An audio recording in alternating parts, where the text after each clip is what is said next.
नमस्कार, आप देख रहे हैं कोशिश समाज बिहार। आज राजद के पूर्व विधायक यदुवंश प्रसाद यादव जी के जुबानी आज जो ब्राह्मणों को विदेशी, रूसी, रशियन कह करके संबोधित किया गया, जिसके विरोध में ब्राह्मण नेता एवं क्षत्रिय नेता बबलू कुमार सिंह जी, छातापुर विधायक एवं संजीव कुमार मिश्रा जी, परोड़मा सीओ एवं अभिषेक मिश्रा जी, जिन्होंने इनको जदयू प्रवक्ता ने इनके ऊपर इनकी मानसिकता खराब होने की बात कही और इनको इलाज और इतिहास पढ़ने की बात कही। जो पढ़े लिखे नहीं वो क्या ब्राह्मणों के बारे में जानेगा। जिस ब्राह्मणों ने इनको नाम दिया, इनकी वंश को नाम दिया, इनकी पहचान दी, इनको आज संज्ञात्मक व्यवस्था में कायम किया, वो लालू जी की समय की आज की नेता नहीं है। आज की ब्राह्मण वो लालू जी की 91 में जो गाली देते थे, कुछ व्यवस्था कर लेते, वो व्यवस्था नहीं है। आज सो सक्षम व्यवस्था में ब्राह्मणों की अपनी अस्तित्व है, अपनी मर्यादा। जिस मर्यादा को कम करने के लिए यदुवंश बाबू आपको बताना और सिखाने के लिए भी ब्राह्मण खड़े हैं। ब्राह्मण नेता अब ब्राह्मण नहीं, ब्राह्मण आपसे आगे है, सब दिन आगे रहा, आपका गुरु रहा। आपको संज्ञानात्मक व्यवस्था आपको एक कायम किया गया। इस व्यवस्था को अभिषेक जी कहते हुए सब बात बताए। वहीं संजीव कुमार मिश्रा जी ने इनकी इलाज कराने की बात भी कही। जो इलाज कराने की बात, इनको इलाज कराना चाहिए और इतिहास को जानना चाहिए, अपनी बात को पीछे लेनी चाहिए, वरना बिहार की कुर्सी को हिलाने की पावर ब्राह्मण रखते हैं। यदुवंश प्रसाद जी की जुबानी सुने जो ब्राह्मणों को उन्होंने संबोधित किया, वही सभी ब्राह्मण नेता इनके ऊपर क्या बात बोले। आज वैज्ञानिक युग में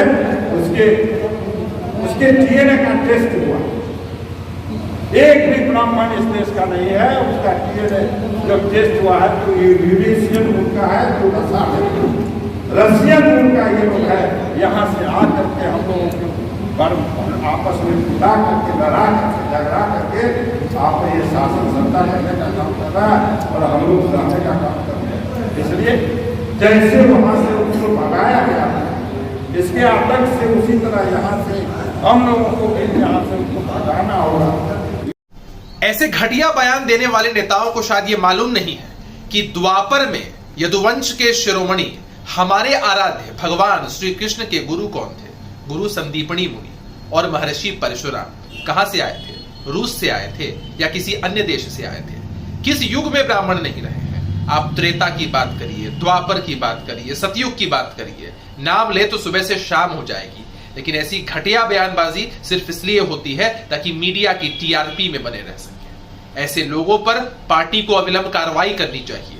कहीं ना कहीं ये लोग गठबंधन की छवि को भी धूमिल करने का प्रयास करते हैं। देखिए, हम अपने सहयोगी दल राजद के नेतृत्व से अनुरोध करेंगे कि इस तरह की बयानबाजी पर वो लोग रोक लगाएं। इससे समाज में विभाजन बढ़ता है।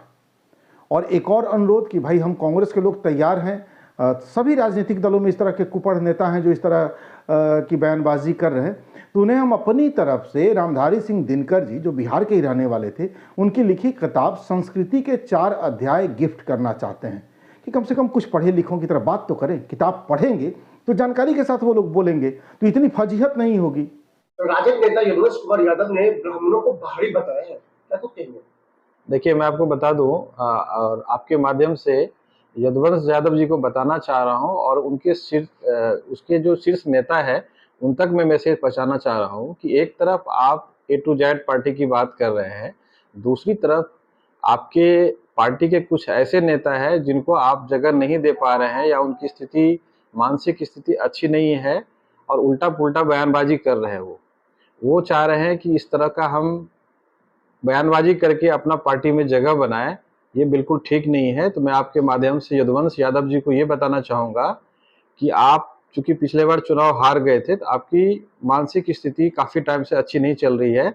अपना इलाज कराइए और आपको इतिहास पढ़ने की भी ज़रूरत है। आप इतिहास पढ़िए कि ब्राह्मण का क्या योगदान रहा है इस हिंदुस्तान को संवारने में। आपको भली भांति पता है, आप ये जान रहे हैं। और इस तरह का कंट्रोवर्सी बयान दे करके आप मीडिया की सुर्खी में जो छाना चाह रहे हैं, ये बिल्कुल बंद कर दीजिए। आपस में जो नफरत फैलाना का काम कर रहे हैं, बिल्कुल बंद कर दीजिए।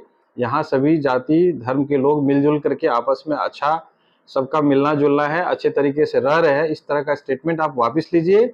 यदि आप स्टेटमेंट वापस नहीं लीजिएगा तो हम लोग सुपौल में उग्र आंदोलन करेंगे, सुपौल में नहीं पूरे बिहार में।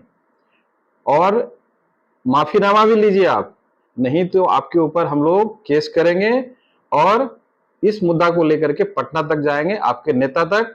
नहीं तो आप बयानबाजी इमीडिएट बंद कर दीजिए। इस तरह का कंट्रोवर्सी आप पहले भी आपने स्टेटमेंट दिया है और आज भी आप दे रहे हैं, इसको वापस लेने की बहुत ज्यादा जरूरत है। और अपना इलाज भी कराइए, आपको और दिक्कत इलाज कराने में तो हम लोग मिलकर के आपका इलाज करवा देंगे।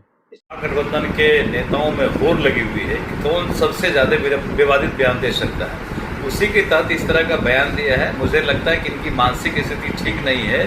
जो भी लोग इस तरह का बयान देते हैं उनका मानसिक स्थिति बिगड़ जाता है। वही ऐसा बोल सकते हैं कि ब्राह्मण बाहर से आए हैं, ब्राह्मण यहाँ के मूलवासी हैं, ब्राह्मण दूसरे समाज को संस्कार सिखाते हैं और ये कह रहे हैं कि बाहर से आ गए। इनको लगता है कि कहीं न कहीं इनको भेजना पड़ेगा बाहर।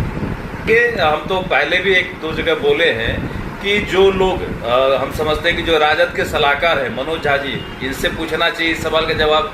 और संजय झा जी हमारे इस इलाके के मंत्री भी हैं और यहाँ के प्रभारी भी हैं, उनसे पूछना चाहिए इस सवाल का जवाब कि भाई क्या कह रहे हैं। जवाब तो वही लोग सही देंगे, ब्राह्मण यहाँ का स्थायी है कि विदेशी है।